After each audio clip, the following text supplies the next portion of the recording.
big heartbreaker.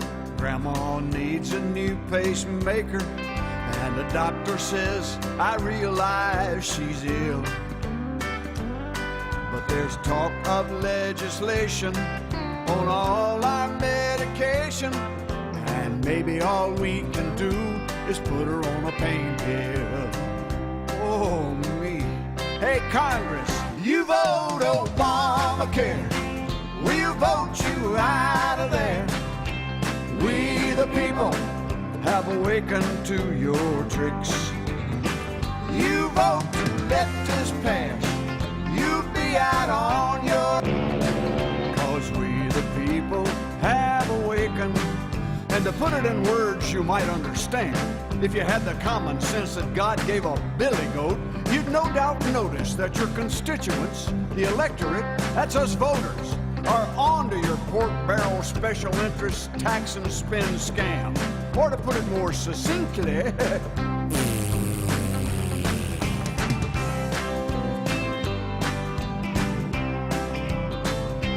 heard from Hannity, Beck, and Limbaugh what you got in mind for Grandma.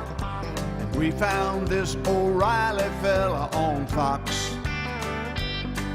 We're kind of like Joe the plumber, and when we crunch the numbers, it all adds up to voting you out at the ballot box.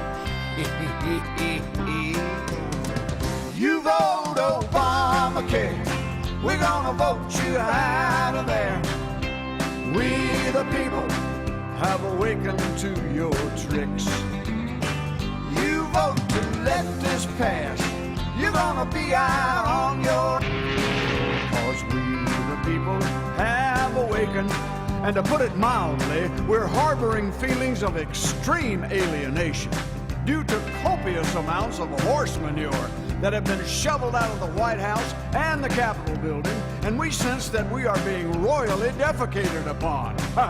Yeah, we're getting the impression that you think we are not relevant to these proceedings and dismissing our input into the situation. And please tell Nancy Pelosi we're gonna do the hokey pokey.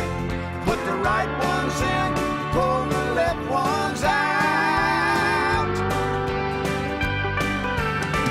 You vote Obamacare, we're gonna vote you out of there. We the people have awakened to your tricks. You vote to let this pass, you're gonna be out on your... Yeah, we the people have awakened. And you might want to start looking for another line of work. How about the medical profession? Yeah, they're going to need everybody they can get that'll put up with the red tape and the pay cut. Hey, why don't you kill every last job, tax every last penny, and infringe on every last God-given right to life and liberty and the pursuit of happiness? 'Cause let me tell you, ain't nobody happy with you. We the people have awakened. And it occurs to me that you might really like it down in Venezuela.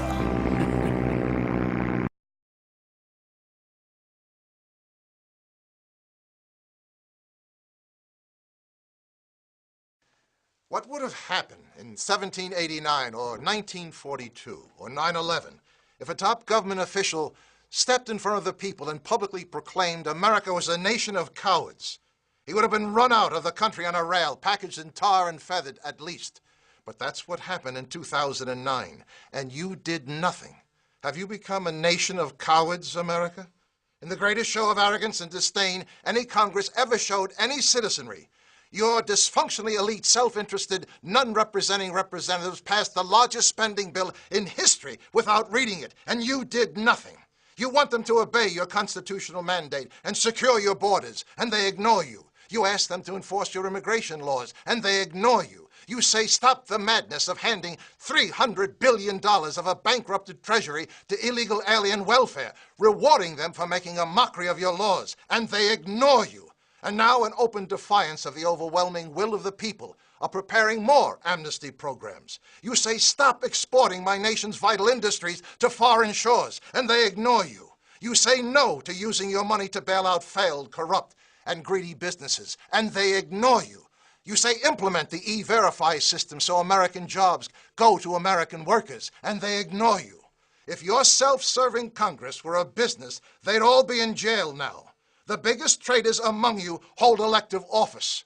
Only when they feel the almighty wrath of we the people, marching in the streets from California to New York, shouting we're mad as hell and we want our country back, will they get the message they work for you. Wake up, America. While you were playing with the toys of your consumer wealth, you lost much more than your bloated economy of living beyond your means. You lost your representative democracy. Your servants have become your masters. Taxation without representation is tyranny. But still you look to government to solve problems they created in the first place. You're sucking at the hind tit of a dead cow. Why isn't there a 3 million person We the People march on Washington? A nationwide taxpayers' revolt. Thousands of cars and trucks surrounding your nation's capital, bringing your failed government to a standstill. Democracy doesn't repress power. It unleashes it to we the people. Take it now. They dictated an economic salvation plan to you. Now it's time to stick it to them with a we the people stimulus package. Require all laws that apply to the rest of the country to equally apply to Congress. Start by first removing the elite privileges that place your non-representing representatives above you, not with you. Require all laws that apply to the rest of the country to equally apply to Congress. Repeal Congress's right to vote for their own raises. Balance the federal budget. Force your legislators to do what you now have to do. Live within your means. If you don't, you're committing national suicide.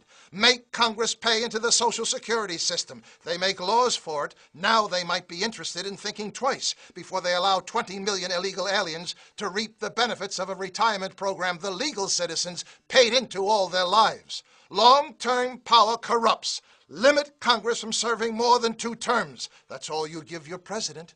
Let them search for their own 401k plan, instead of the gross unfairness of awarding them their full salary for the rest of their lives after only serving 1 term.